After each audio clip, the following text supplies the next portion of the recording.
principales temas de nuestro tiempo en una emisión especial que realizan en directo Radio Nacional de España, Madrid. BBC London. Radio France Internationale Paris. Deutsche Welle, Colonia.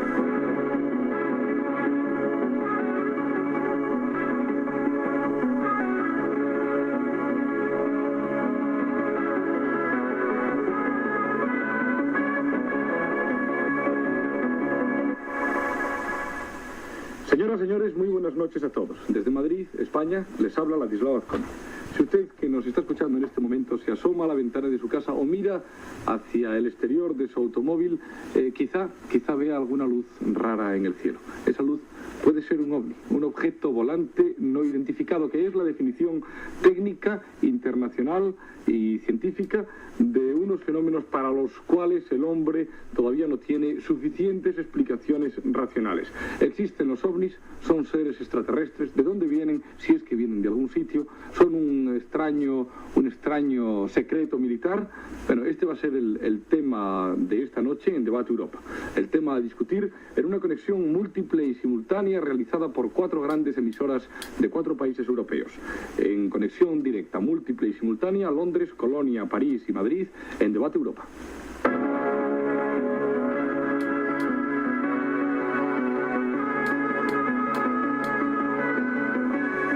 Cuando en junio de 1947 el piloto civil estadounidense Kenneth Arnold declaró haber observado 9 objetos discoidales sobre el monte Rainier en el estado de Washington, los describió como 2 platos soperos unidos por los bordes. Así nació su nombre popular, platillos volantes. Esta denominación se ha desechado repetidas veces y los estudiosos y científicos la consideran un vulgarismo que perjudica la credibilidad del fenómeno. Por eso se llaman objetos volantes no identificados en todos los idiomas. Durante la Segunda Guerra Mundial se empiezan a recoger cada vez más testimonios de los ovni, tanto por parte de los pilotos aliados como por los del eje, mientras unos a otros se acusan de poseer armas secretas. Este fue el caso de los Foo Fighters, o bolas de fuego, de aspecto inmaterial, pero animados de cierta inteligencia, puesto que seguían aviones o los esquivaban y luego desaparecían. Bueno, soy Martín Echevarría Álvarez, piloto aviador de líneas aéreas, y en el mes de noviembre del año 76 ocurrió un fenómeno que para mí no tiene explicación en un vuelo de Santiago de Compostela a Madrid. Serían las 8 de la tarde aproximadamente y a la altura de Zamora volábamos a una altura de 27.000 pies, que son unos 9.000 metros. Notamos un fenómeno en el horizonte que para mí era totalmente inédito. Era una especie de, como media circunferencia, muy luminosa, de una luminosidad tipo metálico, como puede ser un tubo de neón, una cosa parecida, y de un tamaño aproximadamente 3 veces la luna, cuando sale la luna un día de luna llena. Y la verdad es que nos sorprendió bastante. El pasaje se lo avisamos, lo vio todo el mundo y parecía opaco, pero nosotros nos dimos cuenta que se acercaba y se alejaba. Entonces al acercarse esto se hacía translúcido, es decir, sería la estrella a través de esta luz, o para mí yo lo llamaría, puede ser también una especie de fenómeno atmosférico que yo después de 15 años volando no había visto ninguno. Lo sorprendente de esto fue que este mismo fenómeno lo vieron 2 aviones más, uno a la altura de Casablanca y otro a la altura de Canarias, a la misma hora, y lo reportaron. Y además, al nosotros salir la noticia nuestra en los periódicos, estos pilotos nos llamaron a casa y nos dijeron que ellos habían visto lo mismo.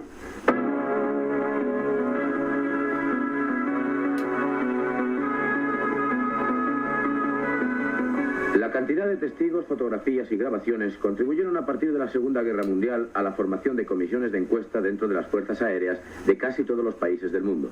Los informes y archivos de estas comisiones suelen ser secretos. Del estudio de 5.000 informes en Estados Unidos se desprende una conclusión aplicable a otros países. La mitad de los informes se rechazan por falta de veracidad. Un 30% restante se explica por causas naturales, tales como las condiciones atmosféricas, globos sonda, etc. El 20% restante no se pudo explicar en ningún caso, y el 10% de estos fenómenos lo registraron testigos de absoluta solvencia en condiciones perfectamente claras y se referían a un tipo de objetos completamente desconocidos en este mundo. Esa progenie que desciende de los cielos, según el Apocalipsis, se ha visto en Europa en oleadas entre los años 54 a los 70.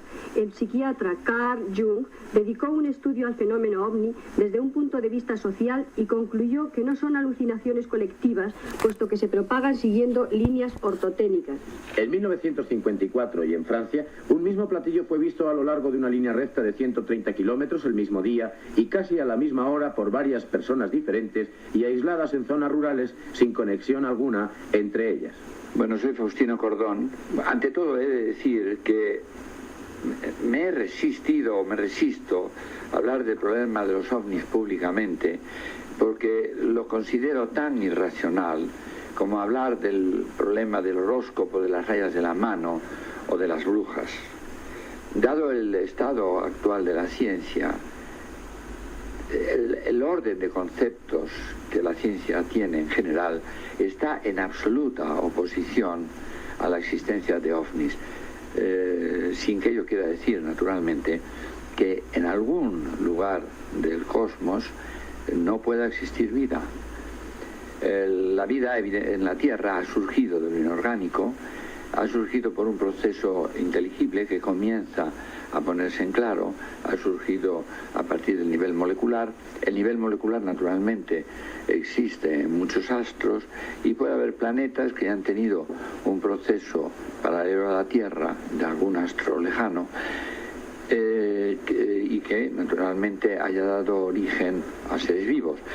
Si esto ha sucedido, yo creo además que el proceso evolutivo ha debido seguir etapas bastante parecidas a la Tierra y por consiguiente es concebible que en algún astro haya un tipo de conciencia que haya alcanzado el desarrollo de la humana.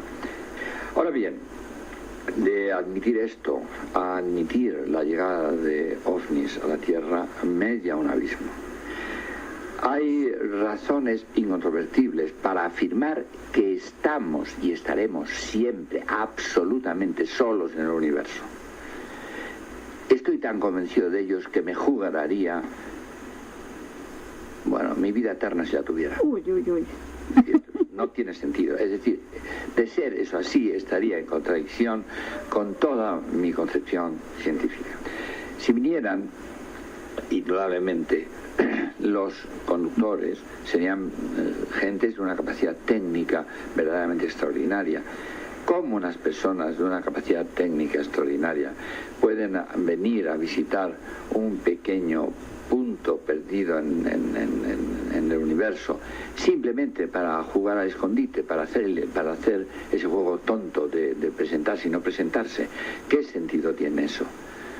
Eso es tan completamente irracional que me da vergüenza hablar de los ovnis. No me gusta hablar de los ovnis.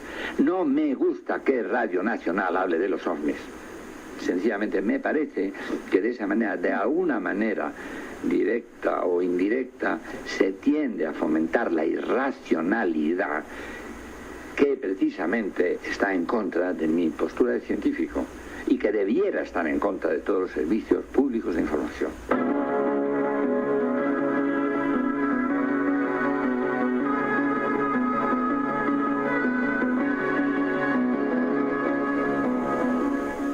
Casos con pruebas más positivas de radar y fotográficas se produjo en 1956 en una base de las Fuerzas Aéreas Británicas en Lakenheath durante más de 5 horas. Pero la oleada más importante a nivel mundial y la más estudiada fue la producida en España entre el 68 y el 69. El 17% de los casos registraron un aterrizaje. Quizás por el temor al pánico colectivo, como el que produjo la famosa emisión de radio de Orson Welles, sea la causa por la que los gobiernos guardan sus archivos en secreto. El único gobierno que oficialmente ha reconocido la existencia de ovnis fue el de la isla Granada. Pero lo cierto es que aunque los contactos con supuestos extraterrestres se den en menor proporción que los avistamientos de ovnis, los testimonios no declaran casi nunca comportamientos agresivos. Me llamo Javier Barbero y soy profesor del Departamento de Astrofísica de la Facultad de Ciencias. La polémica que se puede plantear en el sentido del paso entre dos sistemas planetarios está centrado sobre todo, desde nuestro punto de vista, en dos problemas fundamentales. El primer problema, que sería la duración de la vida del ser, de la persona que vaya montada en el vehículo espacial, o el problema de la velocidad que pueda llevar ese vehículo espacial. También digamos que puede ser una concurrencia de ambos. En el primer caso, en el caso de la duración de la vida, está claro que a nuestros niveles, haciendo unos cálculos por encima, el tiempo que llevaría a una velocidad normal de desplazamiento como la que conocemos nosotros para nuestros satélites de unos 50.000 kilómetros por hora, el tiempo transcurrido para pasar desde la estrella más próxima a nuestro sistema solar serían de aproximadamente unos 20.000 años. Eso desde luego está fuera de todo alcance de duración de nuestra vida, está claro. Y entonces solamente nos quedaría el segundo punto que es la velocidad que pueda llevar el vehículo, que según la teoría de la relatividad en nuestro caso estaría limitada a la velocidad de la luz. Ahora bien, el tercer punto, que sería la concurrencia de ambos, sería una consecuencia de esto, de la teoría de la relatividad, porque en el caso de que un cuerpo en su velocidad se aproxima a la velocidad de la luz, existe un fenómeno que sería la dilatación del tiempo, por lo cual la vida de esa persona que fuera a esa velocidad, digamos que quedaría alargada de acuerdo con esta velocidad. Y por supuesto el efecto propio de la velocidad, de que ya haría más corta la distancia entre esos dos puntos. Entonces, según nuestras propias perspectivas de tecnología, esto por ahora es totalmente imposible, repito, la cantidad de energía suficiente como para acelerar un cuerpo desde el reposo hasta la velocidad de la luz, teóricamente es infinita. Haría falta una energía infinita para acelerarlo, y entonces eso en principio estaría fuera también de nuestro alcance, ¿no? La posibilidad simplemente sería de acercarse levemente a la velocidad de la luz, que también está vetada porque los combustibles que se puedan utilizar a nuestros satélites, a nuestros cohetes, desde luego no tienen la potencia suficiente.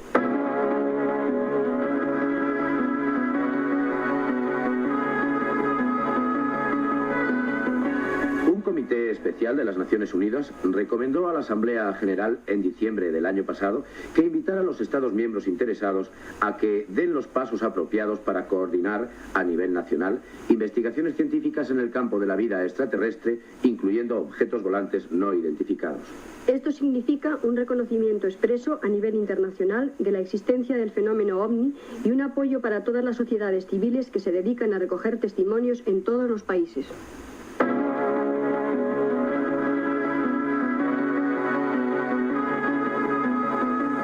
Bien, después de este informe vamos a iniciar ya el debate con la presentación de los invitados que esta noche están en los distintos países. En España, el invitado de Radio Nacional es Antonio Rivera. Antonio Rivera es uno de los grandes expertos nacionales e internacionales del tema.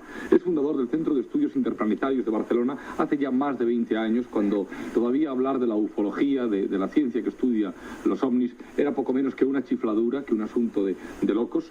Es un hombre que ha escrito la friolera de 20 libros sobre el fenómeno ovni y en definitiva es un experto de primera magnitud en este tema. Y pasamos a Londres, donde Jorge Marín nos presenta ya al invitado de la BBC. Tenemos hoy aquí en Londres una personalidad relevante en el terreno de la diplomacia y de la ciencia.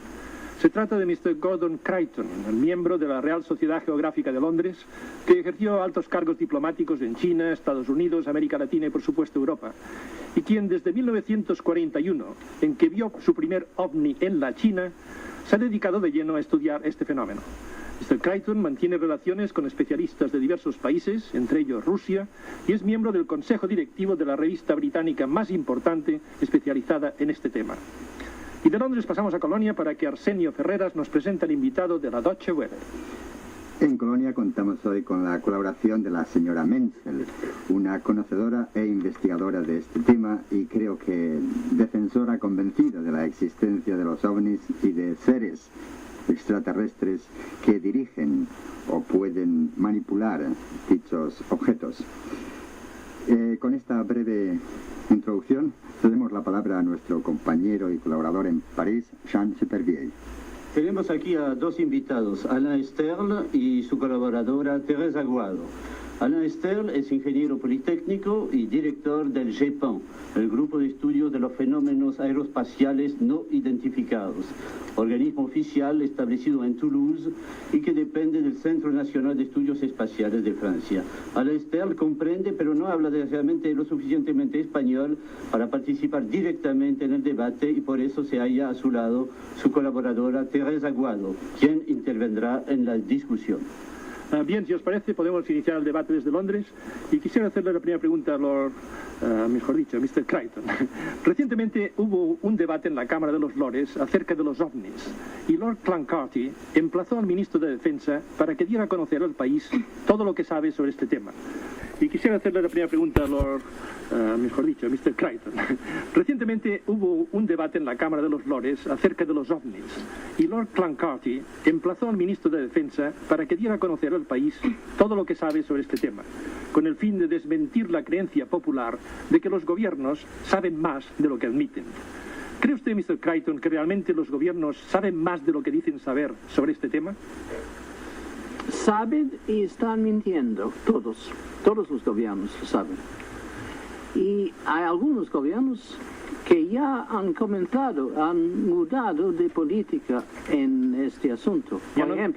Por ejemplo, algunos años el ministro de Defensa de Francia ha hablado en la radio francesa y ha admitido que Francia ha tenido durante 20 años una comisión secreta para estudiar los ovnis. ¿Pero no lo desmintieron después en la Cámara? En la Cámara inglesa. No, sí. No, francesa. Es posible, pero es un hecho que el ministro habló así. Quizá París nos podría aclarar este tema. Sí, yo no estoy de acuerdo, porque es verdad que el ministro era el señor Gallet. Gallet, oui. Sí,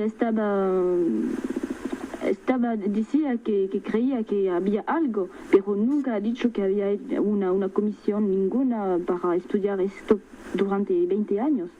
Y la única comisión oficial es el GEPAN, que fue creado hace 2 años solamente, sí. Y nada más. No digo una comisión, pero él dijo que existía durante algunos años una sección que estudiaba secreta. el asunto. Sí. Una sección. No. Aquí dicen que no.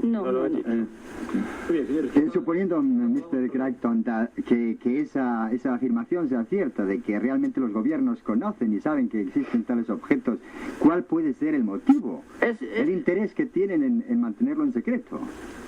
Tiene un gran interés, porque tenemos muchas pruebas que es un problema muy complicado, que existen seres de tipos diferentes, y es cierto que no todos son amistosos para nosotros. Pero no podrá ser o no será contraproducente el hecho de mantener esto en secreto.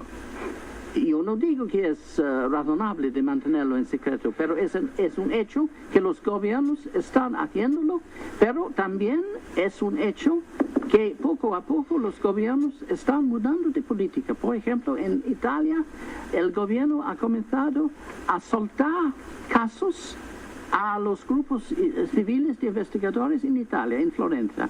También yo he recibido en el año pasado una carta de Rusia, de un grupo de técnicos diciendo que ahora han mudado de actitud en los altos niveles del gobierno y que no van a burlar más de gente que se preocupa de este negocio, que lo toman en serio. España es diferente, Antonio Rivera. Sí. No es diferente. No, lo pregunto. Sí, pero Jorge, yo creo que tendríamos que ir un orden un poco lógico. Hay unas afirmaciones que se han formulado en el informe que han hecho los dos científicos, los dos profesores que estaban hoy en nuestro informe, Faustino Cordón, que es un biólogo muy conocido en España, y Javier Barbero. Y son afirmaciones muy tajantes que Rivera quiere desmentir, quizá como punto de partida de toda la discusión. Son las que hablan de que estamos absolutamente solos en el universo. Bien, yo no es que quiera desmentir esas afirmaciones de estos dos ilustres científicos, sino que quisiera puntualizar algunas cosas, sobre todo para ellos mismos. El doctor Faustino Cordón, y con todo el respeto, me ha recordado a un famoso insecticida que se anuncia por nuestra televisión, que dice que los mata bien muertos. Es decir, los ha dejado completamente patas arriba a los ovnis. Pero yo quisiera recordarle al doctor Cordón... Habla Antonio Rivera. Sí, quería recordarle al doctor Cordón que ha dicho una frase muy interesante. Ha dicho que el estado actual de la ciencia se opone en absoluto a la existencia de los ovnis. Yo le recordaría al doctor Cordón que el estado actual de la ciencia en tiempo de Copérnico se oponía absolutamente a que el Sol fuese el centro del universo. Y el estado actual de la ciencia en tiempo de Lavoisier, a principios del siglo pasado en Francia, decía que del cielo no podían caer piedras. Y no obstante caían piedras del cielo, las piedras que hoy llamamos meteoritos. Y luego el estado actual de la ciencia a principios de nuestro siglo decía que el vuelo de lo más pesado que el aire no era posible. Y me estoy refiriendo a lo que publicó Newcomb, el matemático Newcomb, en el Washington Post, el mismo día en que los hermanos Wright se elevaban en Kitty Hawk. O sea que estas cosas que la ciencia de cada época ha dicho campanudamente que no eran posibles, luego ha resultado que eran posibles. Yo me temo mucho, queridos amigos científicos, que con los ovnis estamos repitiendo por enésima vez la misma historia. Es decir, estamos tropezando otra vez con la piedra del orgullo terrestre, de la suficiencia científica y de no admitir más que nuestra pequeña verdad. Seamos un poco humildes y pensemos, como decía Shakespeare, ya que está mi querido amigo Gordon ahí a la escucha, como decía Shakespeare en el Hamlet, que hay muchas cosas en el cielo que escapan a nuestra comprensión. Yo me pongo de parte de los científicos únicamente de efectos dialécticos y quiero transmitirles un acuerdo alcanzado después de una amplia encuesta entre científicos estadounidenses que llegaron a la conclusión de que las personas que estaban generalmente atraídas por este campo de la ufología eran casi siempre embusteros y mentirosos, estoy leyendo de manera textual, estimulados por alguna necesidad psicológica íntima, por ejemplo, el afán de notoriedad. Y yo le pregunto a Rivera, creo que con el lenguaje más claro que sé, ¿es usted un estafador? No, además resulta que esto es falso, porque el informe más completo que se ha publicado sobre ovnis hasta la fecha, y me darán la razón mis queridos amigos del otro extremo del hilo, es el del profesor Hynek, asesor durante 22 años de la aviación norteamericana, que en su libro The UFO Experience, la experiencia ovni, dice que los testigos se reclutan entre todas las clases de la población, amas de casa, camioneros, maestros rurales, etcétera. Todo el mundo ha visto ovnis y no se trata de gente completamente mal de la cabeza, ni mucho menos. Son personas normales, personas sencillas, personas de todas las profesiones que han visto ovnis, de manera que no estoy en absoluto de acuerdo con esta declaración y creo que Gordon Creighton me dará la razón en esto. Pero no es un hecho, señores, que la credulidad del hombre es corriente, es extraordinaria. Señora Menzel, ¿está usted también de acuerdo como nuestros colaboradores? Yo estoy... tengo la opinión que los científicos siempre están en el último, a la última palabra del error. Siempre se creen que Vamos saben a empezar todo. por la primera. Siempre se creen que saben todo. Yo soy de la opinión de que este mundo no ha engendrado vida, sino que ha sido colonizado de otros planetas. Y la prueba es la diferencia de razas y de grupos sanguíneos. Posible. Es decir, que somos todos unos hijos de ovni. Eso es. Mire, los chinos se llamaban hijos del cielo. Sí. Los griegos también decían que venían sus reyes de los cielos. Y muchos pueblos. Perdón, yo querría hacer un pequeño inciso aquí. Yo creo que aquí desenfocamos un poco la cuestión, porque lo que en realidad estamos investigando es la presencia en nuestros cielos, en nuestra baja atmósfera y muchas veces en el suelo de nuestro planeta, de objetos desconocidos. Esto para mí es lo más importante. Ahora, en cuanto a estas teorías que expone Gilles de Menzel, realmente son fascinantes, pero para mí se escapan un poco del tema concreto. Es decir, ¿existen o no existen los ovnis? Para mí su existencia es irrefutable, puesto que las huellas de aterrizaje son numerosísimas. En Estados Unidos, un investigador americano recopiló nada menos que 1000 huellas de aterrizaje, 1000 casos de aterrizaje. Sí. Pero estas huellas, señor Rivera, son tangibles, son objetos tangibles que uno puede ver y tocar. Absolutamente. Sí, yo creo que podríamos preguntar a la señorita Aguado, que justamente trabaja en un centro que se acaba de crear hace 2 años, ¿no? Sí. Organismo oficial, creo que es el único en Europa, ¿no? Y científico. ¿Cuál es el estado de sus observaciones? Muy interesante. Sí. Sí, primero tengo que decir que todos los científicos no son como algunos algunos los dicen, y que por eso al GEPAN, al centro espacial, estamos más abiertos que todo lo que se dice aquí. Y hace 2 años que el GEPAN fue creado y ya empezamos a encontrar resultados. Sí. Es decir, que primero podemos decir que con todos los datos que hemos recogido y analizados y expertizados y todo, podemos decir que primero pensamos que se puede, en ciertos casos, 20% de todos los casos que recogemos, podemos decir que encontramos una componente física, pero una componente, no hablamos de objeto. Fenómenos. Sí. De una componente física, y que además ahora empezamos a mirar las cosas, además con una, ¿cómo se dice? Además con ¿Cómo se dice? Díganoslo en francés. En el plano también de la psicología. Muy bien, yo quería una pregunta muy concreta para la señorita Guado. Sí. Para no solamente hablar de fenómenos y empezar a concretar el tema. ¿Usted cree que efectivamente hay unas máquinas que vuelan, que vienen a la Tierra y que están tripuladas o dirigidas desde fuera por seres inteligentes de otro planeta? ¿Sí o no? No estamos a este punto. No están en condiciones. ¿Sí o no? No están en condiciones de responder. Por el momento no podemos decirlo. Es una ¿No lo puedes decir? hipótesis. ¿Por qué? ¿Porque son ustedes un centro oficial? Sí. No es por eso. No. Bueno, un momento, es que también es mi posición, por favor. Vamos a ver, Rivera ha visto objetos volantes no identificados y él piensa que sí son máquinas. Por favor, no pongamos la cabeza delante de los bueyes. Aquí estamos estudiando un fenómeno desconocido. Sí. Y creo que esta es la posición del GEPAN también. Sí, es eso. Cualquier extrapolación, cualquier suposición de que es extraterrestre es muy aventurada. Es eso. Es aventurada. Nosotros suponemos que es extraterrestre, pero no pasa de ser una hipótesis. Y eso lo digo precisamente para los científicos reacios. Preguntemos entonces si existen realmente pruebas que demuestren lo contrario. Montones, son pruebas de la existencia. Montones de pruebas. Miles. Creo que la señora Menzel tiene algo que decir a ese respecto, en cuanto a pruebas objetivas que demuestren de verdad la existencia de tales objetos y de seres extraterrestres. Y la prueba sería si se ha tomado contacto con dichos seres. Si hay alguien que haya tenido contacto con tales seres. Me parece que Mr. Crichton tiene unas informaciones de los Estados Unidos que confirman la existencia de haber encontrado incluso cuerpos en aparatos volantes. ¿Hay algo de eso, señor Crichton?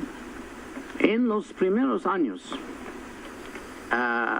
hemos oído muchas veces sobre casos en los Estados Unidos donde pareció que los norteamericanos habían cuerpos muertos tomados de ovnis fracasados en los Estados Unidos.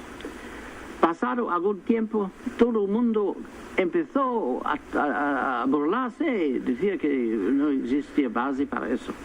Pero estoy seguro ahora, y los señores en breve van a oír más de eso. Estoy ¿convencido?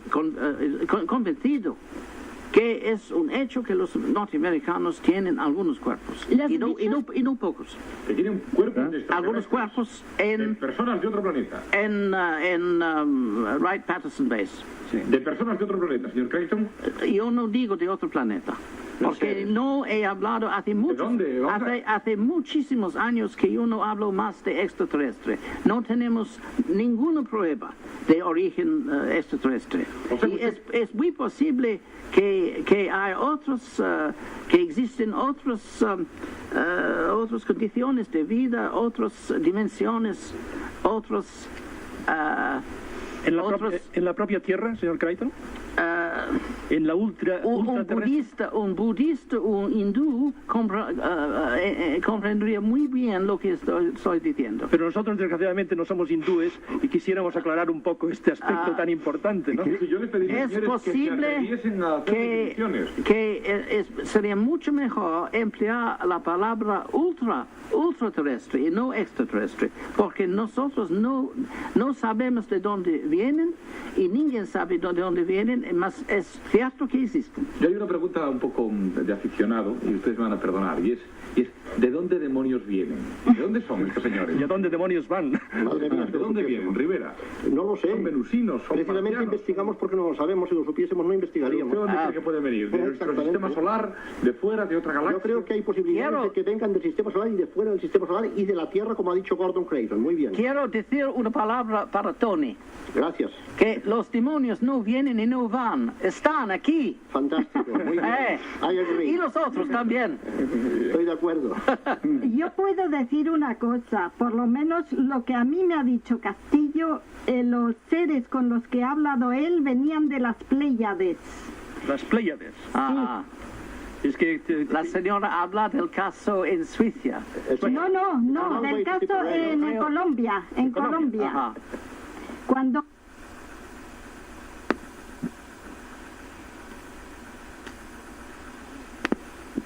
Las Pléyades. Ajá. Es que la señora habla del caso en Suiza. No, del caso en Colombia. En Colombia. Ajá.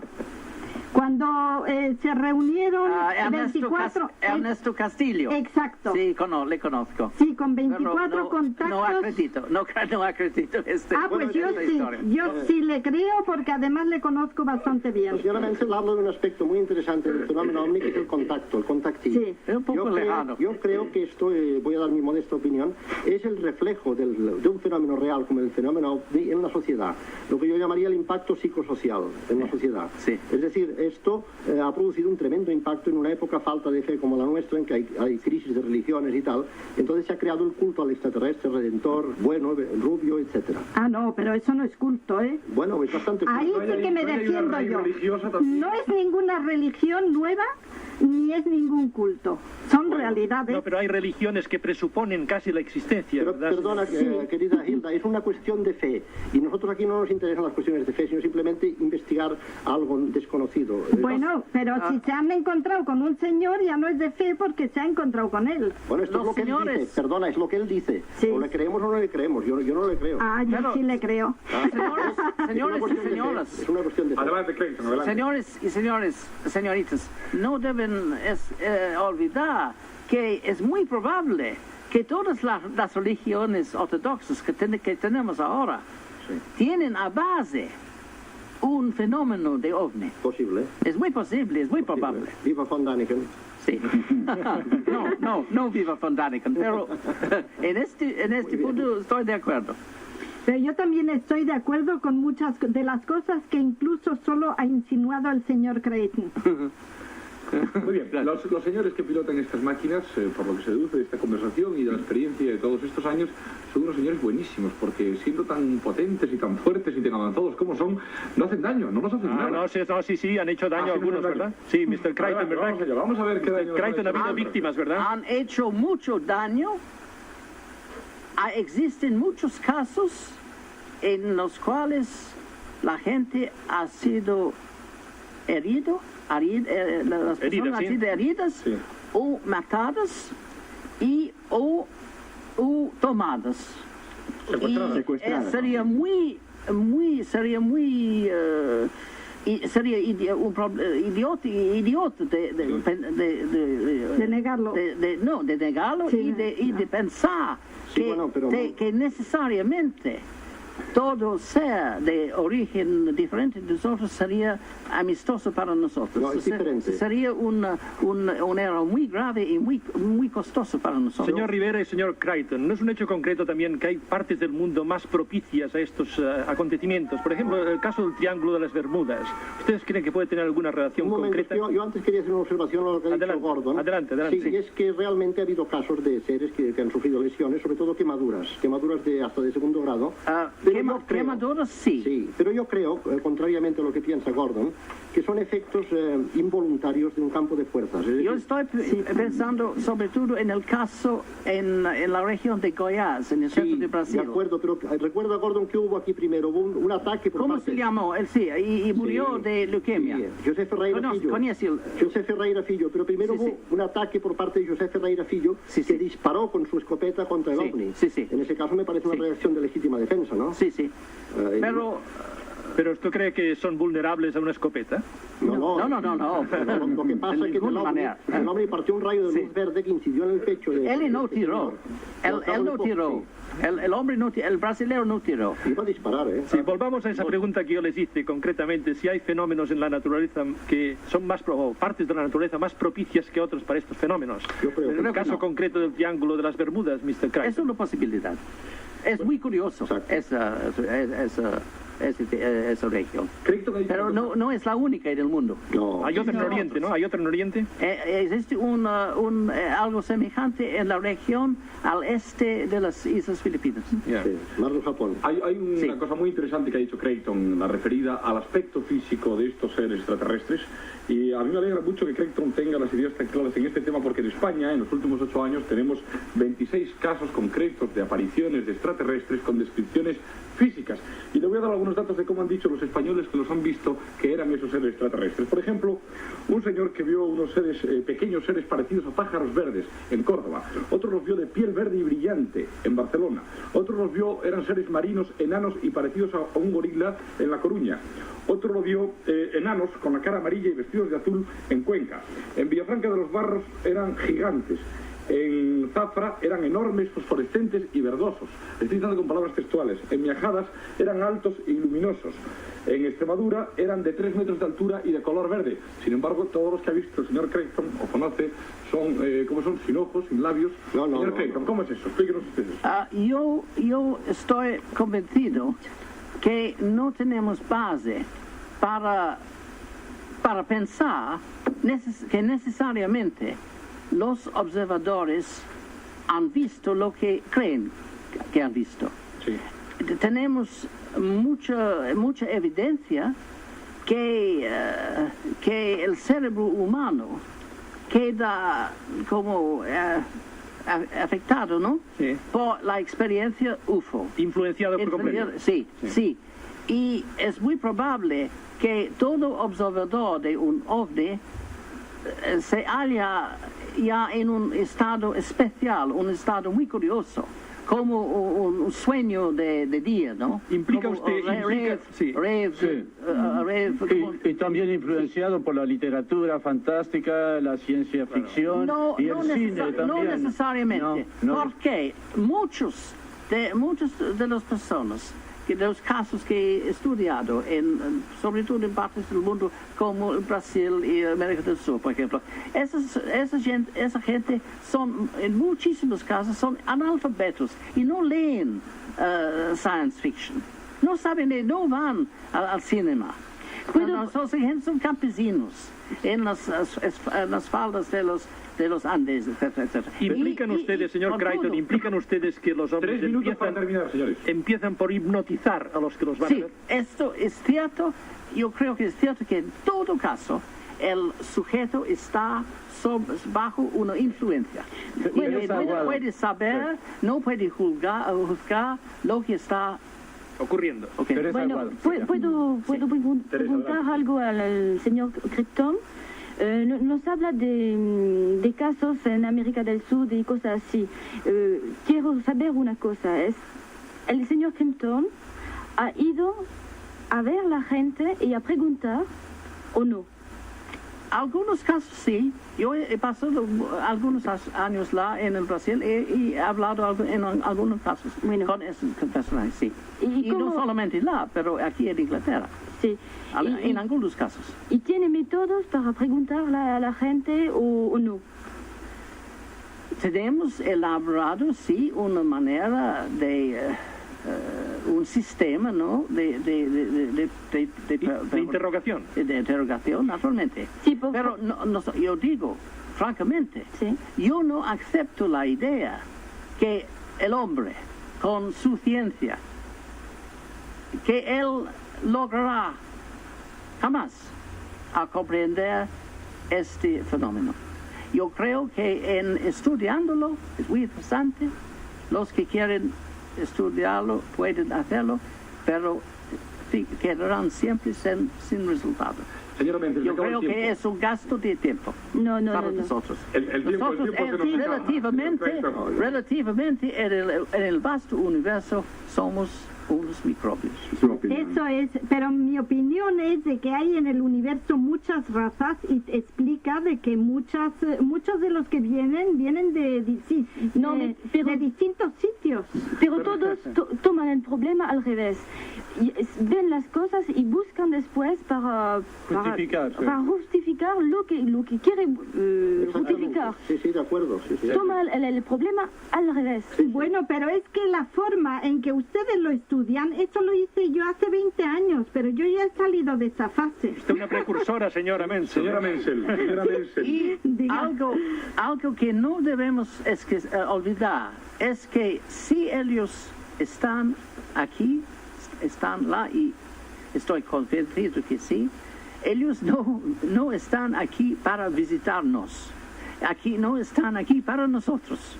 Estoy de acuerdo con ellos están aquí totalmente para lo que están haciendo y nosotros no sabemos lo que es. Tú ya sabes, para mí, yo creo que nuestra humanidad va en breve a un catástrofe. Pero no tienen pruebas. Uno de los catástrofes regulares que pasan en este planeta, y para mí lo más probable es que todos estos otros seres están observándolo. Y para ellos es muy probable que para ellos nosotros no valen nada. Rivera, podemos hacerle... Es cierto que no están aquí en visita para visitarnos. Pero, es cierto. Perdón, señores, perdón, el tiempo se ha agotado. Yo creo que solamente 30 segundos para terminar. Rivera, ¿debemos tener miedo de ellos? ¿Sí o no? Yo creo que no, absolutamente. No. ¿Usted cree que no? Señora Menzel, ¿debemos tener miedo de ellos? ¿Sí no, en absoluto. Señor Crichton, ¿sí o no? Por favor, solo sí o no. ¿Tenemos que tener miedo de ellos, sí o no? Miedo, si tenemos que tener miedo. ¿Miedo de ellos? Sí. Sí. Aquí en París no. Mucho miedo. Que no es una amenaza. No. Aquí. Bueno, aquí estamos. Y mucha prudencia. Muy bien, pues con miedo desde la Gran Bretaña tenemos que terminar este programa que está dedicado a los ovnis. ¿Existen o no? ¿Quiénes son o qué es lo que está dentro de estos objetos que vuelan desafiando algunas de las leyes científicas? ¿Son nuestros nietos que vienen a visitarnos? ¿Son personajes de otros planetas? ¿Son armas secretas de las naciones más avanzadas? Son todas estas hipótesis que se han planteado allí en el debate. Seguramente ustedes, antes de comenzar esta emisión, tenían ya sus ideas al respecto y eran unos convencidos de una u otra posibilidad. Seguramente continúan pensando lo mismo que pensaban al comienzo, porque nosotros solo hemos querido aportar algunos datos, aportar posiciones muy distintas que en algunos casos son enfrentadas sobre un fenómeno del que en el fondo sabemos muy poco. Señores y señores, muchas gracias por seguir este debate que se realiza desde París, desde Londres, desde Colonia y desde Madrid. Gracias a todos, saludos Europa, muy buenas noches.